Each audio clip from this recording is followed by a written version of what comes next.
পহেলা রমজান, সবাই চায় তার নিজের পরিবারের মানুষদের সাথে বসে ইফতার করতে। আমরাও কিন্তু তার ব্যতিক্রম নই। কারণ রমজান মাসে সে অনেক বেশি বিজি থাকে আর অফিসে থাকে, তাই আমাদের একসাথে একদমই ইফতার করা হয় না। তাই প্রথম রমজানে সে বলল, আজ যেহেতু প্রথম রমজান, চলো আমরা দুজনে একসাথে ইফতারে করি আর তুমি আমার অফিসে চলে আসো। তাই আমি তার অফিসের সবার জন্য আমাদের বরিশালের জনপ্রিয় চিড়ার শরবত বানিয়ে নিয়ে গিয়েছিলাম। আপনারা কে কে চিড়ার শরবত পছন্দ করেন কমেন্টসে জানাতে একদম ভুলবেন না।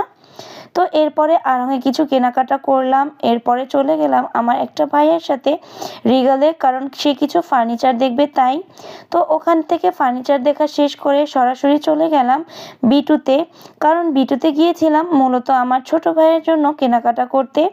আর বিটুতে গেলে সবথেকে বেশি যে জিনিসটা আমার ভালো লাগে, ওদের গাছ দিয়ে যে ডেকোরেশনটা, ওইটা। যাই হোক, আমি ভিতরে ঢুকেই ওদের ঈদের কালেকশনগুলো দেখছিলাম। যেহেতু আমি আমার ছোট ভাইয়ের জন্য গিয়েছি, তাই আমি ওর জন্য ওখান থেকে একটা প্যান্ট আর শার্ট কিনে ওখান থেকে বের হয়ে আসি। তো বিটু থেকে আবার সরাসরি চলে গেলাম আড়ংয়ে একদম ক্লোজিং টাইমে। ওখান থেকে আমি চুড়ির আলনাটা দেখছিলাম।